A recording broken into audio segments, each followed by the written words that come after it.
bonjour, là on s'en va au toiletteur pour chiens. Puis je vais poser 3 à 4 questions à une dame qui s'appelle Marie-Josée, c'est la directrice du toiletteur.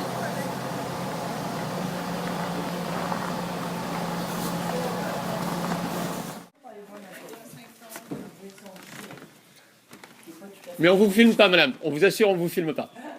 Ok? Non, je vous assure. Est-ce que nous, on peut vous filmer avec le shampoing? C'est un projet d'école, hein. C'est juste pour sa classe. Allez, mademoiselle. Bonjour. Je vais vous poser 3 ou 4 questions. Ok. La première, c'est quoi les outils que vous utilisez pour toiletter le chien? Pour toiletter le chien, on a besoin on appelle ça un clipper. Je peux te le montrer. Un rasoir. Avec différentes lames. Qui laissent une certaine longueur au poil.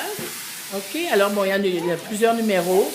Il y a des 40, il y a des 7, il y a des 10, il y a des 5, il y a des 4, il y a des 3 et 3 quarts. Ça détermine la longueur du poil qu'on veut laisser au chien. Alors, après ça, on a un... C'est comme la barbe pour les hommes. Ben oui, parfait. On a un coupe-ongle. Ça, c'est pour couper les griffes des chiens et des chats aussi. OK? Après ça, c'est un peigne. C'est un peigne qu'on se sert pour enlever les nœuds. Quand le chien a beaucoup de nœuds, Roxane s'en est servi tantôt en arrière des oreilles du chien. C'est un peigne où il y a des lames. Alors, vous voyez bien? Faut-tu que tu sois bien? Alors, ce peigne-là, tu t'en sers, tu mets ton pouce ici et puis tu enlèves les nœuds du chien. Fais attention pour ne pas toucher à sa peau parce qu'on peut le couper facilement. Ensuite de ça, il y a une brosse. Une brosse qu'on sert, des poils après. On démêle le chien avec ça, puis ensuite de ça, on se sert d'un peigne. Il faut toujours peigner le chien avant de... Il faut toujours démêler le chien avant de le toiletter. Si tu ne démêles pas, le rasoir ne passe pas. Et puis ensuite, ce qu'on fait, c'est qu'on met le chien dans le bain, on donne son bain. Puis on lui donne un shampoing. Ça, c'est avant qu'on lui fasse son rasage. On est un petit peu énervé parce que c'est un de ses premiers toilettages. Alors là, ce qu'on va faire, on va le rincer, on va le faire sécher. Vous allez entendre les séchoirs. Ils sont assez puissants, c'est des séchoirs à 2 moteurs. Et puis, pour... il y a peut-être du savon dans les yeux, là, mais bon, ça fait pas mal. C'est un shampoing qui fait pas mal dans les yeux. Et puis, est-ce que quelquefois il y a des coupes difficiles que vous... Des chiens difficiles? Des coupes que vous faites sur les chiens qui sont difficiles? Mais comme maintenant, là, ça c'est un petit chien qui est difficile, qu'on va avoir de la misère à le faire sécher parce que il est bien énervé. Fait qu'il bouge puis il saute partout. Faut juste faire attention parce qu'il va se secouer. C'est comme un aspirateur à l'envers.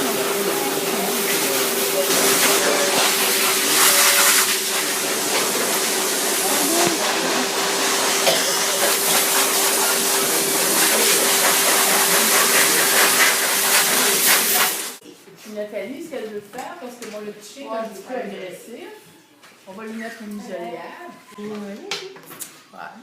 Habituellement, on n'a pas besoin, vraiment pas besoin. Non, parce que lui, il mord les doigts. Il t'a mordu? Ah bon? Fait que je vais y mettre. Oh, mon chien, gars, c'est pas méchant. Oh, elle est grande, sa muselière. Ouais, bon, c'est vraiment juste pour... Elle est un peu grande, oui.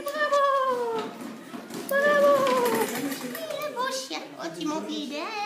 Oui, tu montes les dents.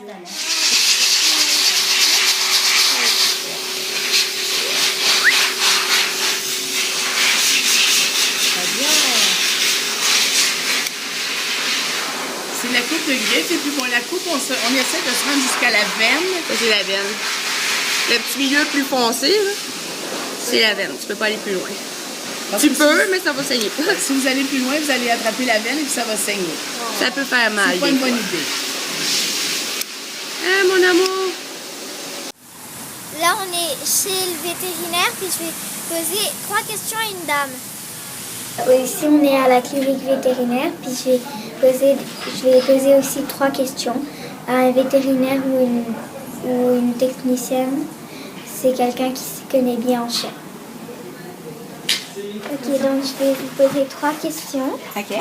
Ma première, c'est comment on fait pour qu'on prenne soin de la mâchoire d'un chien?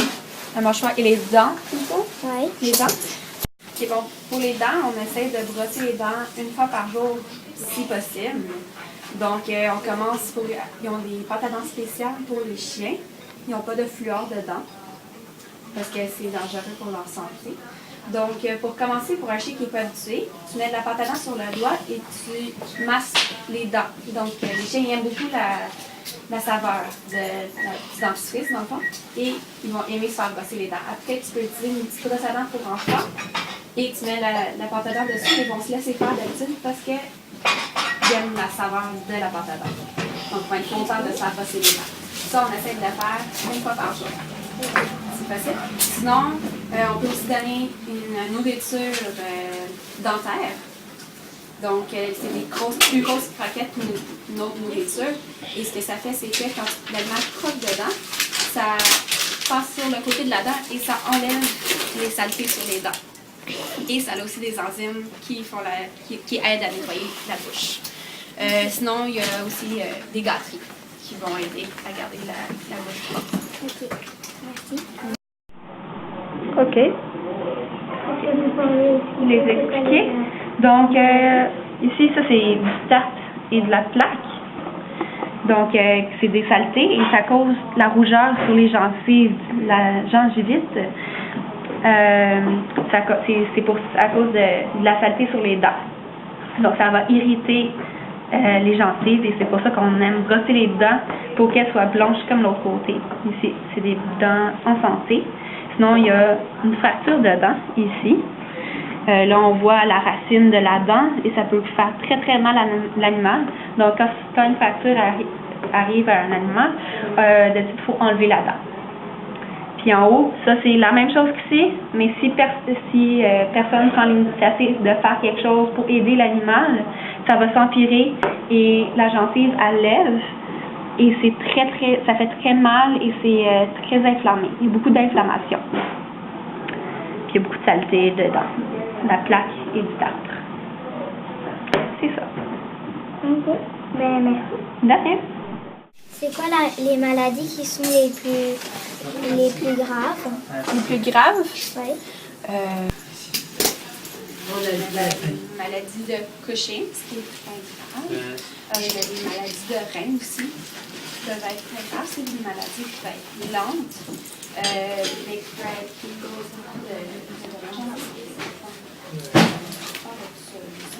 La santé de l'enfant? Hein? De l'animal. Est-ce qu'il y a de la leucémie chez les chiens ou c'est plutôt Non, les chats? c'est les chats, la leucémie. À part de ça. Une maladie de cœur? Ouais, les maladies de cœur, des arythmies. Une arythmie, c'est quand le cœur ne bat pas tout le temps à la même vitesse. Sinon, il y a des souffles cardiaques. Donc, il y a quelque chose qui ne fonctionne pas bien dans le cœur. Oui, c'est ça, il y a plein de choses. C'est ça, les cancers, il y a plusieurs sortes de cancers chez les chiens. À part de ça, qui est fréquent, des problèmes intestinaux, donc beaucoup de la diarrhée ou des vomissements. On voit ça assez souvent. Ok. C'est bon? Oui, ben merci. De rien. Ça sera tout pour aujourd'hui. Là, on s'en va dans un magasin qui vend des articles pour chiens, puis je vais poser 2 questions à une dame. Ici, on est dans un magasin pour chiens. Puis je vais poser 2 questions à la dame qui a le magasin. Donc, c'est quoi les jouets préférés des chiens? Il n'y a pas vraiment de jouet préféré pour les chiens, ça dépend du chien. La plupart des chiens, ce qu'ils aiment, c'est des toutous qui vont pouvoir enlever la bourrure à l'intérieur.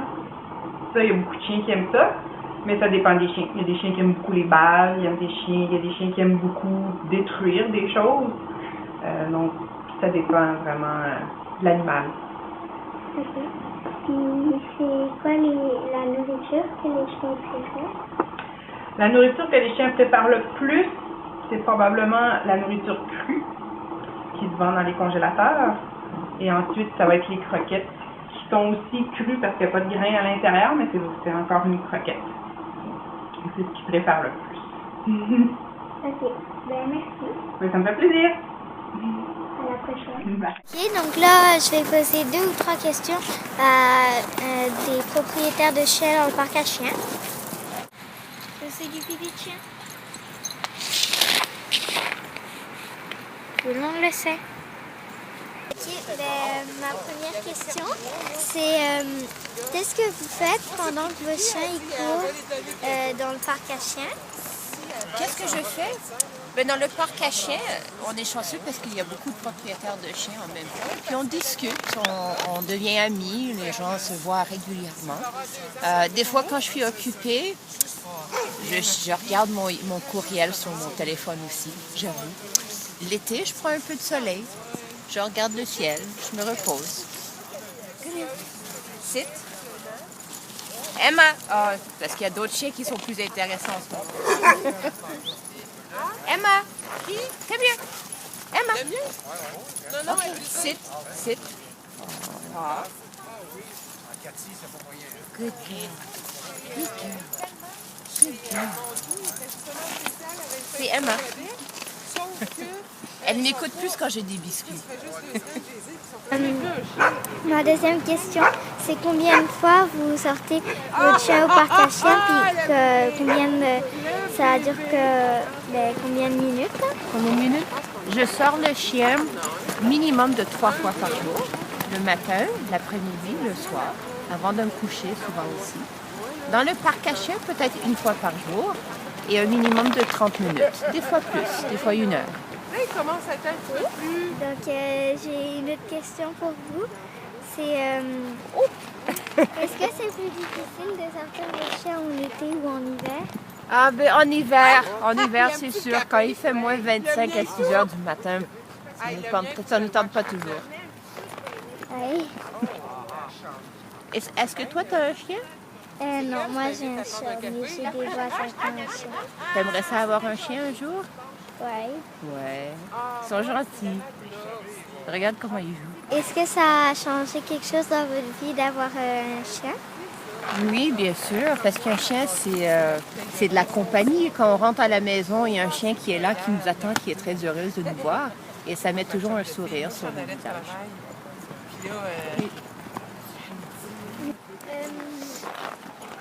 J'en ai une autre question pour vous, c'est quel métier que vous faites, puis est-ce que ça a un rapport avec les chiens? Ah non, je travaille comme consultante en environnement. Je fais des projets pour protéger contre la pollution. Et je travaille de la maison. Emma, sit. Emma, sit. Sit. Emma, sit. Sit. Ah, c'est ça. Elle peut avoir le biscuit. Alors, parce que je travaille à la maison, je suis souvent là pour elle. Et... Cut! Non. Et parce que je suis là, je peux sortir avec elle pendant la journée. Des fois, quand je voyage, j'ai des amis qui vont la prendre en garde. Ils vont rester avec eux. Et c'est très important parce que c'est beaucoup de responsabilité avoir un chien. Ils ont besoin d'exercice, ils ont besoin de manger. Alors, c'est important d'avoir un réseau d'amis qui t'aident des fois, surtout quand tu travailles. Donc, j'ai une autre question pour vous aussi. C'est, est-ce que quelquefois, il y a des chicanes entre votre chien et d'autres? Moi, j'ai la chance parce que jusqu'à maintenant, puis elle est jeune, elle a 14 mois, mais elle n'a jamais eu de chicane avec d'autres chiens. Les autres chiens sont toujours gentils avec elle et elle est très douce aussi, elle n'est pas agressive. Alors, j'ai pas eu de problème. Des fois, il y a des enfants qui ont un peu peur d'elle, Oui. mais il n'y a pas de chicane. Parce qu'elle est grande. Elle est grande, oui. Ben, merci beaucoup. De rien. C'est Kira? Oui. C'est ça? OK. Bonne chance, Kira. C'est un plaisir de te rencontrer. Ok, donc je vais vous poser des questions. Oui. Ma première question, c'est combien de fois vous sortez votre chien, puis ça dure combien de temps? Chaque jour, c'est 3 fois par jour. Première fois, c'est 40 minutes. Deuxième fois, c'est 1h30. Troisième fois, 30 minutes. Ok. Vous pouvez nous présenter votre chien? Oui, bien sûr, mais maintenant, il joue. Il s'appelle Pete. C'est le labrador blanc. Oui, c'est ça. C'est lui qui joue avec Cathy.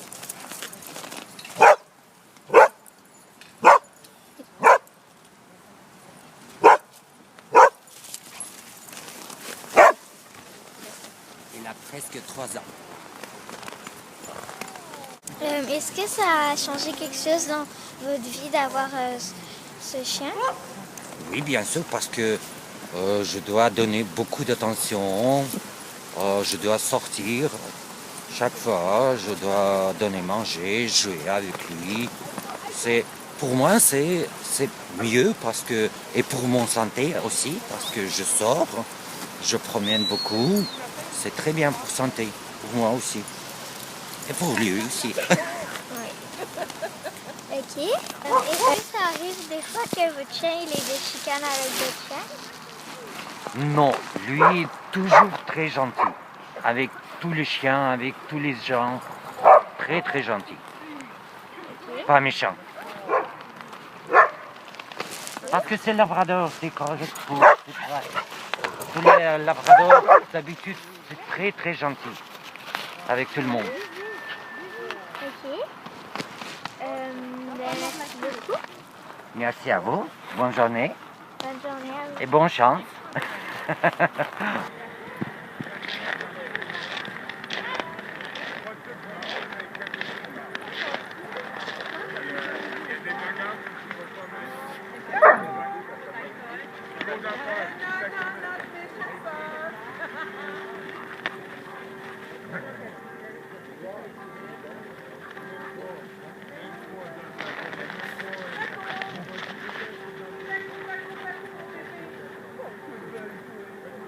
Bonjour. Bonjour. Bonjour. Je vais vous poser des questions. Oui. Ma première question, c'est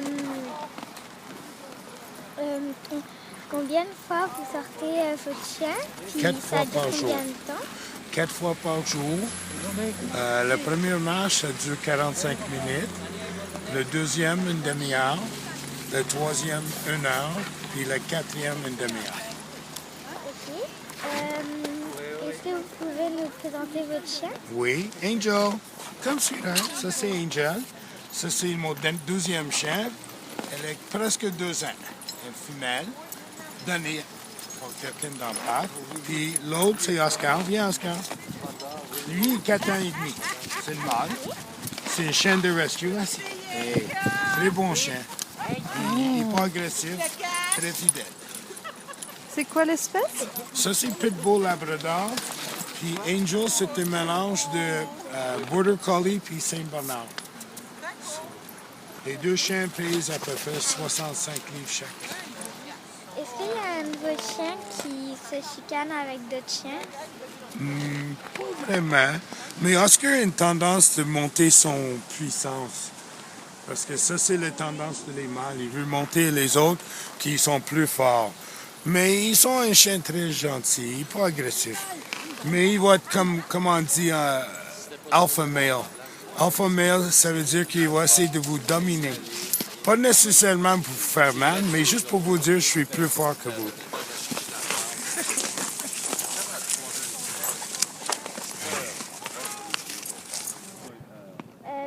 Merci. Vous êtes bienvenus, ça fait plaisir. Et ça fait plaisir de vous connaître. OK? Merci, madame. Ici, nous sommes devant la maison des propriétaires de Mika. C'est une fille ou un gars déjà? Assis, assis, assis, assis. Good girl. Good girl. Présent? Là-bas? Ok. Oui, vas-y. Ok. Donc, moi, je vais interviewer Dana.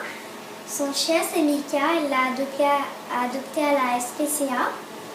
Puis, je vais lui poser 3 questions. Bonjour. Là-bas, là-bas, là-bas, là-bas. Bonjour, Mika. Donc, Dana, je vais te poser 3 questions. Puis la première, c'est comment vous avez fait pour dresser Mika? Ok. Tu vas me donner les 3 questions ou une par une? Mais tu peux répondre. Ok. Comment je fais pour dresser Mika? Oui. Ok, lorsqu'on l'a adopté à SPCA, l'agence là nous a dit que c'est mieux si vous la faites dresser parce qu'un chien qui est dressé peut avoir plus de liberté. Tu peux le laisser détacher dans le parc parce qu'il t'obéit, tout ça. Et puis, il nous a donné un numéro de téléphone d'une compagnie qui est spécialisée en dressage des chiens. Alors, on a contacté quelqu'un là, il est venu, il a rencontré Mika, et puis il a évalué un peu. Et puis, on a commencé le dressage chaque semaine pendant 8 semaines ou plus, je ne me rappelle plus, 8 ou 12 semaines. Et puis, il y avait quelqu'un qui venait chez nous chaque semaine, une demi-heure par session. Et puis, il me montrait quoi faire avec Mika. Et moi, j'étais supposée de pratiquer chaque jour pour une demi-heure. D'accord. Entre les sessions avec l'entraîneur. Alors, c'est ça. Et puis, après ça, on a fini les 12 semaines. Et puis, chaque 6 mois, on a le droit de retourner pour faire un cours de rafraîchissement. Pour rafraîchir la mémoire de Mika. D'accord. Ok, alors c'est ça. D'accord. Je vais te poser une deuxième question. C'est pourquoi vous avez adopté Mika et pas d'autres chiens? Mais c'est un peu le hasard. On a regardé plusieurs chiens, mais il y en avait qui étaient trop gros, il y en avait qui avaient des problèmes de dressage avec l'ancien propriétaire. L'ancien propriétaire ne l'avait pas dressé, et puis on ne voulait pas qu'on adopte un chien qui ne soit pas bien avec les enfants, parce qu'on savait que vous êtes notre voisin, et on a Asie aussi, on voulait un chien qui soit bien avec les enfants. Et puis, on ne voulait pas un chien qui soit trop gros, trop petit. Alors, c'était Mika qui était bien avec tous ces critères. Alors, c'est comme ça. Et puis, elle était jolie. Mais ce n'était pas comme on a regardé, on veut elle. Ce n'était pas comme ça. On a regardé plusieurs, on a pensé. On était là pendant une bonne 3 heures pour penser. Et puis, on est revenu dans l'après-midi avec Zi, pour voir si Zi est bien, s'entend bien avec Mika. Alors tout s'est bien passé, on l'a apporté à la maison. Ok? Ok, merci. Et maintenant, une dernière question. J'aimerais savoir comment Mika elle vivait avant que vous l'adoptiez. Mais ça, je ne sais pas vraiment. Je sais juste des détails que l'ancien propriétaire a fournis dans son dossier. Et puis, ça avait l'air que Mika sortait pas beaucoup, je crois. Elle était beaucoup dans la maison, alors elle était un peu négligée. Et puis, un chien qui, tu sais, il reste tout seul pendant 8 heures ou 9 heures par jour, ça commence à... Il s'ennuie. Il commence à faire des trucs dans la maison que tu n'aimes pas. Comme il commence à ranger les tables, les chaises, les souliers. Il fait des choses qui vont dire au propriétaire « je ne suis pas contente, je ne suis pas contente ». Okay? Alors, à un moment donné, l'ancien propriétaire a dit « ah, j'ai un mauvais chien parce que, regarde, elle fait toutes ces gâteries-là, toutes ces choses que j'aime pas ». Alors, elle a abandonné, mais... Je crois que Mika avait raison parce qu'elle n'était pas contente de ne pas sortir assez. Mais c'est tout ce que je sais, vraiment. De l'autre côté, je crois qu'elle était un peu gâtée parce qu'elle avait l'habitude de dormir sur le divan et sur le lit. Alors, c'était un peu bien, un peu pas bien avec l'ancien propriétaire. C'est tout ce que je sais. Ok, ben merci. Mais de rien. Est-ce que tu voulais que Mika te donne la patte, des choses comme ça? Oui. Oui, j'aimerais ça. Mika! Come here, Mika. veux le donner à Gâterie? Oui. Ok. Ça va marcher plus.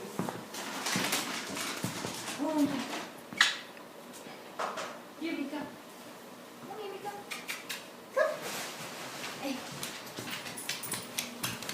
Tu vas lui dire assis, ok? Mika, assis. Ok, déjà Donne la patte. Attendez, attendez. Voilà. Tu tiens ça. Non, non, non. Ok, laisse la patte là, ok? Maintenant tu demandes la patte. Donne la patte, Mika. Ok, maintenant l'autre. L'autre? Laisse-le mettre. Ok, maintenant l'autre. Dans la même patte. Quelle sorte de dressage, c'est ça? Tu peux lui donner la gâterie et puis faire encore. Maintenant, tu peux essayer avec push. Tu fais ça. Non, non, tu fais le geste comme ça. Elle doit te regarder, tu fais push. Push. Ok, Mika, assis, assis, assis. Push, push, push. Reste. Bravo, Mika. La patte. L'autre patte. L'autre patte. I didn't tell you to play dead. I didn't tell you to play dead. Ok. C'est ça. Bye bye. Bye bye. Bye bye, bye bye.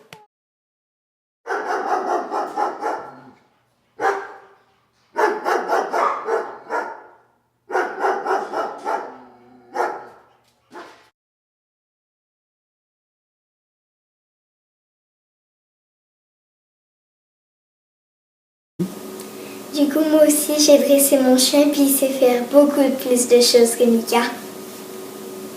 Cookie, couché. Cookie, fais un câlin au chat. Cookie, va chercher la baba. Cookie, fais le beau.